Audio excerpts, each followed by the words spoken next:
नमस्कार दोस्तों, मैं हूं युग बगड़िया और आप देख रहे हैं क्राइम यू स्टोरीज। स्क्रीन पर जो तस्वीर आपको दिख रही है, ये है डॉक्टर देवेंद्र शर्मा, आयुर्वेदिक डॉक्टर, मरीजों का भगवान और 50 प्लस लाशों का शैतान। 2004 की एक रात अलीगढ़ कासनगंज हाईवे पर एक टैक्सी ड्राइवर गाड़ी चला रहा था। पीछे बैठा पैसेंजर डॉक्टर देवेंद्र शर्मा अचानक चाकू निकालता है और उसका गला रेत देता है। टैक्सी में चारों तरफ खून ही खून। फिर लाश को घसीटता हुआ एक नहर में फेंक देता है, जहां हजारों मगरमच्छ इंतजार कर रहे थे। और उसके बाद अगला शिकार ढूंढने निकलता है। ये खून पैसों के लिए नहीं, बल्कि मजे के लिए करता था। 50 हत्याएं तो याद है। उसके बाद काउंट करना बंद कर दिया। 2 बार जेल से भागा, पुलिस को चूना लगाया। अब सवाल ये है, डॉक्टर से डॉक्टर डेथ कैसे बना? बात साल 1958 की है। उत्तर प्रदेश के अलीगढ़ में पुरैनी गांव में देवेंद्र शर्मा का जन्म हुआ था। यह वही बंदा है जो आगे चल के डॉक्टर डेथ के नाम से जाना जाएगा। देवेंद्र शर्मा कोई बहुत अमीर परिवार में पैदा नहीं हुआ था, लेकिन वह ज्यादा से ज्यादा पैसा कमा के अपनों को एक अच्छी लाइफ देना चाहता था। देवेंद्र शर्मा ने अपनी बेसिक एजुकेशन अपने गांव से ही पूरी की, क्योंकि बचपन से ही देवेंद्र शर्मा पढ़ाई में काफी अच्छा था। इसलिए अपनी 12th क्लास की पढ़ाई पूरी करने के लिए उसने अपना गांव छोड़ के अपनी बहन के पास बुलंदशहर जाने का फैसला किया। अपनी स्कूलिंग खत्म करके देवेंद्र शर्मा ने डिसाइड किया कि वो एक आयुर्वेदिक डॉक्टर बनेगा। आयुर्वेदिक डॉक्टर की पढ़ाई करने के लिए उसने पटना में एक यूनिवर्सिटी में एडमिशन ले लिया। यहाँ से उसने बीएमएस यानी कि bachelor of Ayurvedic medicine and surgery की पढ़ाई की। बीएमएस वाले आयुर्वेदा में जो एक्सपर्ट होते हैं, जो जड़ी बूटियां, नेचुरल रेमेडीज और जो ट्रेडिशनल इंडियन मेथड से पेशेंट का इलाज करते हैं। पढ़ाई के दौरान ही इसने शादी भी कर ली। फाइनली बीएमएस की जो डिग्री पूरी करके वो ऑफिशियली एक आयुर्वेदिक डॉक्टर बन गया। आयुर्वेदिक डॉक्टर बनते ही उसने खुद का एक क्लिनिक खोलने का फैसला लिया और राजस्थान के बांदीकुई में जनता क्लिनिक नाम से क्लिनिक खोलकर लोगों का इलाज करना शुरू कर दिया। इससे पहले कि हम देवेंद्र शर्मा के हत्या करने की शौक के बारे में बात करें, आपको यह पता होना चाहिए कि उसने यह सारा कुछ शुरू ही क्यों किया।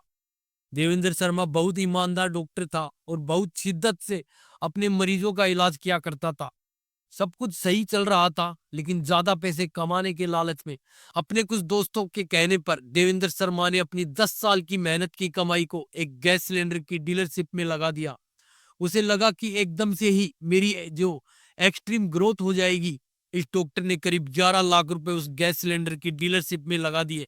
लेकिन बदकिस्मती से यह डीलरशिप एक स्कैम निकला और इस डॉक्टर की सालों की कमाई एक झटके में ही डूब गई। देवेंद्र शर्मा को जो काफी बड़ा झटका लगा और वो अपना क्लिनिक बंद करके बांदीकुई से वापस अपने घर अलीगढ़ आ गया।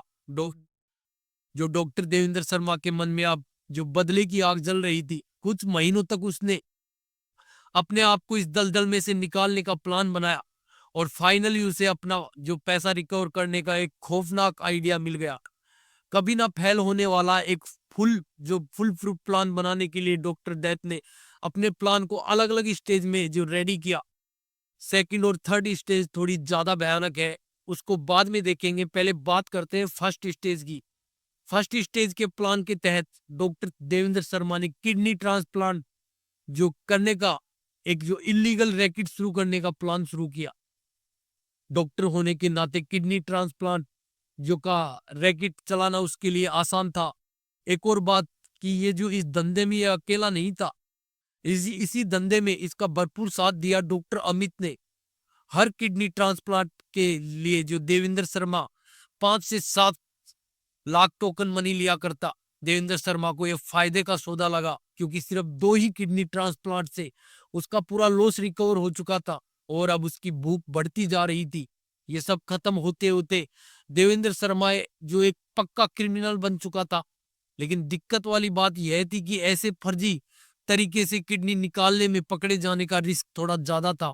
इसलिए डॉक्टर दैत ने सोचा, क्यों ना कहीं बड़ा हाथ मारा जाए, क्यों ना किसी ऐसे क्राइम में एंट्री मारी जाए जहां रिस्क कम हो और पैसा ज्यादा हो।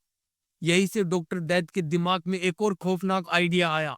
इसके लिए डॉक्टर ने एक छोटी सी जो गैंग बनाई, जो कि डॉक्टरों के इस मास्टर प्लान में उसका साथ देने वाली थी। इसी आइडिया के तहत उसने सबसे पहले एक फेक गैस एजेंसी खोली। इस सेकंड स्टेज क्रिमिनल एक्टिविटी में इनके मेन टारगेट होते थे ऐसे ट्रक्स जो गैस सिलेंडर कैरी किया करते थे इधर से उधर। सबसे पहले तो डॉक्टर और उसकी जो गैंग वाले इस गैस सिलेंडर लेके जाने वाले ट्रक को आइडेंटिफाई किया करते। आइडेंटिफाई करने के लिए अलीगढ़ के आसपास जो 50 से 60 किलोमीटर के रेडियस में वो सुनसान इलाका मार्क किया करते, जहां से रोज ट्रक्स गुजरते थे। जैसे ही गैस सिलेंडर से भरा हुआ कोई भी ट्रक इस सुनसान इलाके को क्रॉस करता तो डॉक्टर और उसकी गैंग ट्रक को घेर लेती। सारे गैस सिलेंडर चुरा लिए जाते और अपनी फेक गैस एजेंसी के जरिए इसको मार्केट में बेच दिया जाता।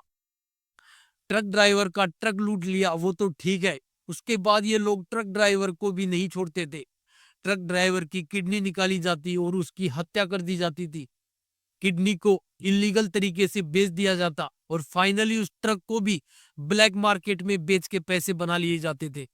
अगर आप ध्यान से इस बात को समझो तो डॉक्टर टोटल जो 3 तरीकों से पैसे बना रहा था, पहला तो गैस सिलेंडर चुरा के और खुद की फेक एजेंसी के जरिए सिलेंडर बेच के, दूसरा ट्रक ड्राइवर की किडनी निकालने के बाद उसको बेच के, और तीसरा ट्रक को ब्लैक मार्केट में बेच के।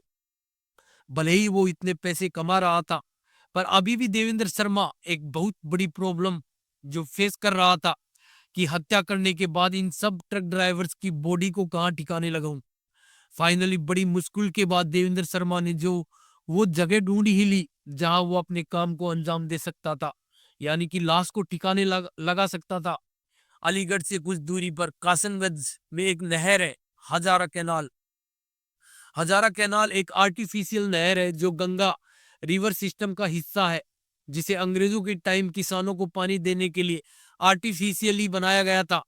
हजारा कैनाल की लोकेशन और जो माहौल देवेंद्र शर्मा को हत्या करने के बाद लाश को ठिकाने लगाने के लिए एकदम परफेक्ट लग रहा था, क्योंकि यहाँ पर हजारों की तादाद में मगरमच्छ हैं और ये मगरमच्छ जो मजे से चटकारे लेते हुए लाशों को फ्री में ही ठिकाने लगा देते थे, जिसकी वजह से देवेंद्र शर्मा के खिलाफ कोई सबूत बच ही नहीं पा रहा था और उसे पकड़ना मुश्किल ही नहीं बल्कि नामुमकिन हो चुका था। काफी लंबे समय तक जो ट्रक ड्राइवर्स की हत्या का सिलसिला चलता रहा और इस डॉक्टर ने खूब पैसे छापे। लेकिन गजब की बात यह है कि कुछ टाइम बाद इस डॉक्टर को इस जो सेकंड स्टेज के क्राइम को करने में मजा आना जो बंद हो गया और उसने अपना पैटर्न चेंज करने का प्लान बनाया। लेकिन इस समय तक वो जो लगभग टोटल 125 से ज्यादा किडनी ट्रांसप्लांट जो इलीगल तरीके से कर चुका था। ये बात सुन के आपको थोड़ा सा शौक लग सकता है, लेकिन अब डॉक्टर देवेंद्र शर्मा को जो पैसे से ज्यादा लोगों की जान लेने में मजा आने लग गया था। ये बात 2000 की है। तो उस समय पे जो ऐसे एप्स वगैरह जो टैक्सी बुक नहीं होती थी, हर शहर में जो फिक्स टैक्सी स्टैंड्स हुआ करते थे, जैसे रेलवे स्टेशन पे, बस स्टैंड पे या फिर बाजार की किसी भी आसपास की लोकेशन पे, जहां से जो इजीली टैक्सी बुक की जा सकती थी।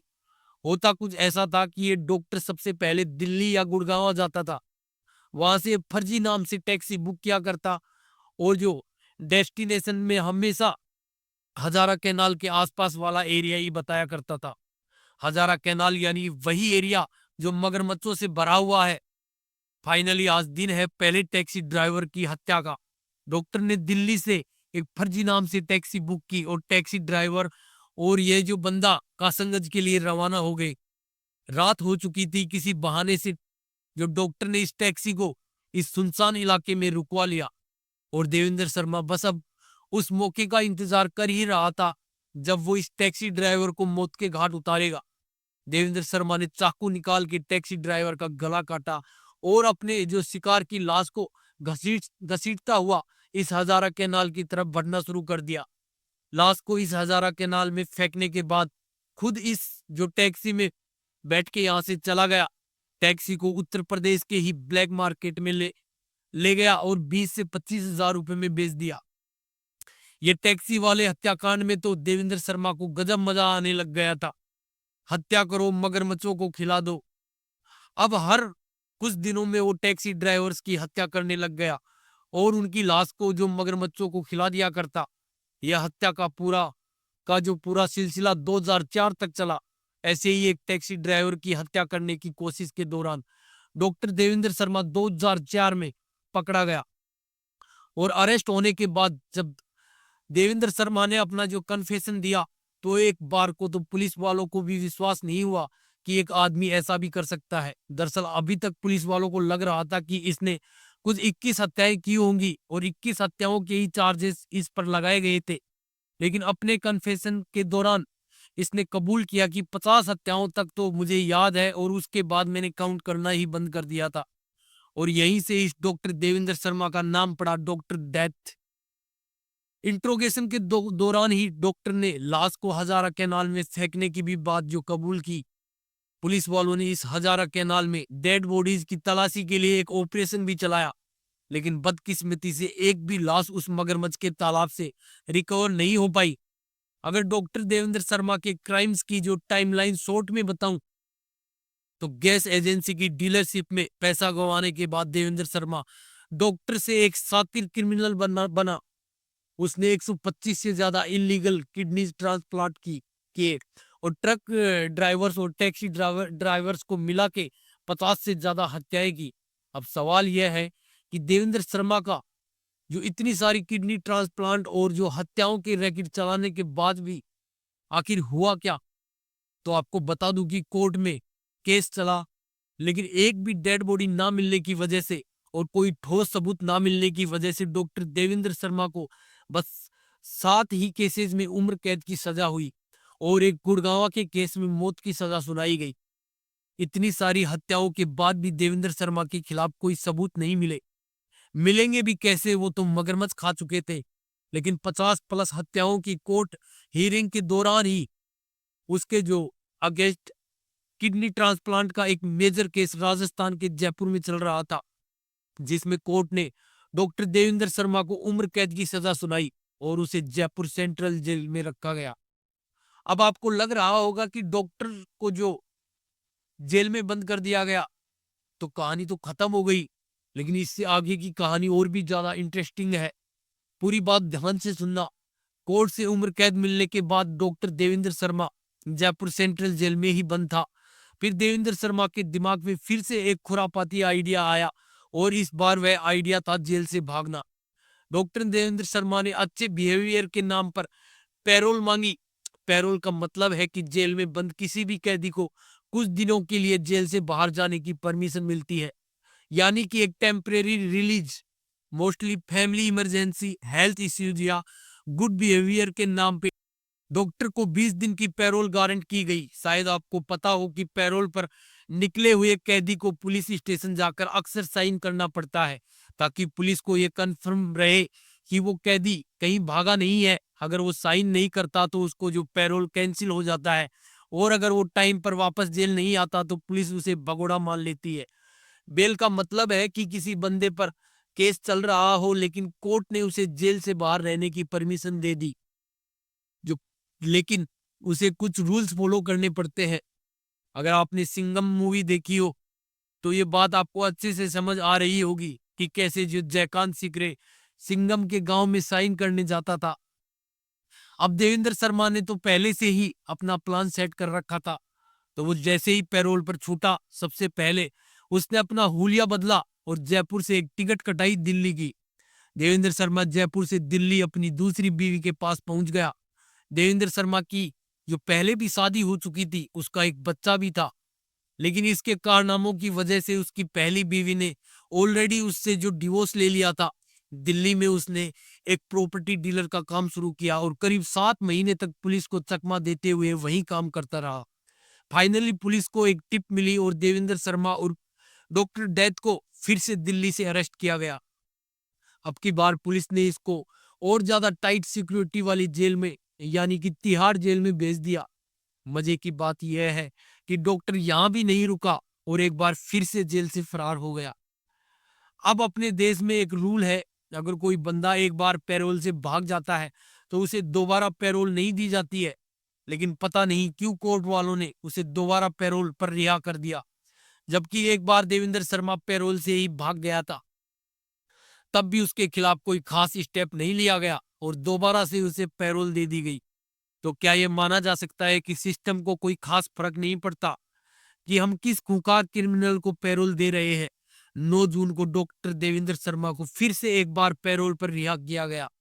इस बार देवेंद्र शर्मा को जो टोटल 2 महीने की पैरोल मिली थी, लेकिन यह बंदा जेल से बाहर आते ही भाग गया। अगले 6 महीने तक पुलिस वालों ने हर वो पॉसिबल जगह छान मारी जहां यह बंदा छुपा हुआ हो सकता था। अलीगढ़, जयपुर, दिल्ली, आगरा, प्रयागराज जैसे शहरों में मौजूद इसके हर हाइड आउट पर छापा मारा गया, लेकिन कुछ भी फायदा नहीं हो रहा था। ना तो ये डॉक्टर मिल रहा था, ना ही इसका कोई सुराग मिल रहा था। अब डॉक्टर देवेंद्र शर्मा को ढूंढते हुए करीब 2 साल हो चुके थे। उसकी बीवी का भी फोन टैप किया जा रहा था, लेकिन तब भी कुछ पता नहीं चल रहा था। पुलिस वालों ने तो पूरी उम्मीद छोड़ दी थी कि यह बंदा उनको कभी नहीं मिलेगा। लेकिन इसी साल पुलिस वालों को एक टिप मिली। टिप देने वाले खबरी ने बताया कि जो देवेंद्र शर्मा राजस्थान के दौसा डिस्ट्रिक्ट में छुपा हुआ है। राजस्थान में जयपुर से लगभग 65 किलोमीटर की दूरी पर दौसा पड़ता है। याद है मैंने आपको बताया था कि ये डॉक्टर देवेंद्र शर्मा 10 साल तक राजस्थान के बांदीकुई में लोगों का इलाज किया करता था। अब क्योंकि वो इस एरिया में इतने साल रहा, तो वो यहाँ का जो चप्पा चप्पा जानता था। यही वजह थी कि डॉक्टर ने इस एरिया में छुपने का सोचा। बांदीकुई से 15 मिनट की दूरी पर है जो गुड़ा कटला गांव। इस गुड़ा कटला गांव में एक मंदिर है, रामेश्वर धाम मंदिर, जिसको डॉक्टर देवेंद्र शर्मा ने अपना जो अड्डा बनाया था। खैर हुआ कुछ ऐसा था कि देवेंद्र शर्मा ने अपना फोन रिचार्ज करवा लिया, जिसकी वजह से पुलिस वालों को एक टिप मिली कि यह बंदा राजस्थान के दौसा में छुपा हुआ है। पुलिस वाले फटाफट दौसा पहुंच गए डॉक्टर डेथ को अरेस्ट करने के लिए, लेकिन वहां पहुंचते ही पुलिस वालों के होश उड़ गए, क्योंकि वह जिस डॉक्टर देवेंद्र शर्मा को जानते थे वह तो वहां पर था ही नहीं। खबरी ने बताया कि यही जो देवेंद्र शर्मा है। अब दिक्कत की बात यह थी कि जो खबरी जिसकी तरफ इशारा कर रहा था वो एक मंदिर का पंडित था, और उससे भी बड़ी बात, उस पंडित की दाढ़ी, जो बड़े हुए बाल और जो बूढ़ी उम्र देखकर कोई ये बात मान ही नहीं सकता था कि यही वो डॉक्टर डेथ है। इस पंडित का नाम था संत दयादास महाराज। यहाँ आपको यह भी बता दूं कि यह पंडित गांव वालों का इलाज भी करता था, और इलाज करवाने के लिए यहाँ पर बहुत बड़ी भीड़ लगा करती थी। साथ ही यह बंदा मंदिर में प्रवचन भी दिया करता था, और कुछ नेता लोग तक भी इसके प्रवचन सुनने आते थे। तो पुलिस ऐसे ही सिर्फ शक के बेस पर पंडित को अरेस्ट नहीं करना चाहती थी। अब पुलिस कंफ्यूज थी, लेकिन खबर पक्की थी, इसलिए पुलिस ने एक ठोस प्लान बनाया। प्लान के तहत पुलिस वाले गांव वाले बन के रहने लगे और उस पंडित की हर एक्टिविटी पर नजर रखने लगे। सबसे मजे की बात, पुलिस वाले उसके प्रवचन भी सुनने जाते थे और उससे दवाइयां भी लिया करते थे। कुछ दिन गुजर गए, लेकिन कोई सुराग हाथ नहीं लगा। अब पुलिस वालों को अपना यह प्लान फेल होता हुआ नजर आ रहा था। अब नॉर्मली डॉक्टर को पकड़ पाना तो जो मुश्किल था, क्योंकि उसका लुक काफी ज्यादा चेंज हो चुका था। तो पुलिस वालों ने पंडित की फोटो से मैच कराना शुरू कर दिया। इंसान चाहे कितना भी रूप बदल ले, लेकिन अपनी आंखों और नाक का असली शेप वो नहीं छुपा सकता, क्योंकि ये बदलते नहीं है। और अपनी आंखों और नाक की ही वजह से ये डॉक्टर डेथ पहचानने में आया। अब पुलिस को पक्का यकीन हो चुका था कि ये पंडित ही डॉक्टर डेथ है। बिना देर के किए हुए जो पुलिस फाइनली उस डॉक्टर डेथ को अरेस्ट कर लिया। बाद में पूछताछ में पता चला कि मंदिर वालों को एक पंडित की जरूरत थी, पर उसके पास इतना पैसा नहीं था, और इस डॉक्टर ने फ्री में काम करने के लिए हाँ कर दिया था। इसी रीजन से गांव वालों ने ज्यादा जानकारी लेना जरूरी नहीं समझा, और मंदिर में इसने एक ओल्ड एज होम खोलने के लिए भी वहां की ग्राम पंचायत से भी परमिशन मांगी थी। मंदिर में इसने हर जगह एसी, कैमरा, टीवी वगैरह सब कुछ लगवा दिया था। अगर ध्यान से देखोगे तो डॉक्टर देवेंद्र शर्मा ने के जो इस पूरे केस ने एक बहुत कड़वा सच सामने रखा है कि अपने देश के लोग खुद ही अपराधियों के लिए एक बहुत बड़ी कमजोरी बन के रह गए हैं। जहां एक तरफ सिस्टम अच्छे व्यवहार के नाम पर पैरोल देके एक खूंखार क्रिमिनल को बार बार मौका देता रहता है, वहीं दूसरी तरफ उसके भाग जाने पर कोई सख्त कदम नहीं उठाया जाता। एक ऐसे कातिल को जिसने रिकॉर्ड पर 50 से ज्यादा हत्याएं, किडनी रैकेट और जेल तोड़ने की कहानियां लिखी हैं। दोबारा पैरोल देना सिर्फ लॉ का लूप होल नहीं है, बल्कि इंसानियत के लिए खतरा भी है। ये केस सवाल उठाता है, क्या हमारे कानून की सोच इतनी अंधी हो गई है कि जो जस्टिस के असली एसेस को जो भूल गई है। जब तक ये कानून अपनी खामियां नहीं सुधारता, तब तक ऐसे डॉक्टर डेथ जैसे कातिल बार बार कानून का मजाक उड़ाते रहेंगे। डॉक्टर को भगवान माना जाता है, लेकिन ये डॉक्टर शैतान बन गया। डॉक्टर डेथ की वजह से कई फैमिलीज बर्बाद हो गई। ऐसी कई स्टोरीज हैं जो बताती है कि हर वक्त हमें सावधान और सतर्क रहना चाहिए। दोस्तों, अगर आपको हमारी कहानी पसंद आई तो चैनल को सब्सक्राइब करना न भूलें और बेल आइकन दबा दें, ताकि हमारी हर नई वीडियो की नोटिफिकेशन सबसे पहले आप तक पहुंचे। इस वीडियो को अपने दोस्तों और परिवार के साथ शेयर करें ताकि जागरूकता फैले। हमारा मकसद सिर्फ कहानी सुनाना नहीं, बल्कि आपको सतर्क और जागरूक करना है। अगर आपके पास कोई ऐसी कहानी है जो आप हमें बताना चाहते हैं तो कमेंट बॉक्स में लिखे। मिलते हैं अगली वीडियो में एक नई कहानी के साथ। जय हिंद, जय भारत।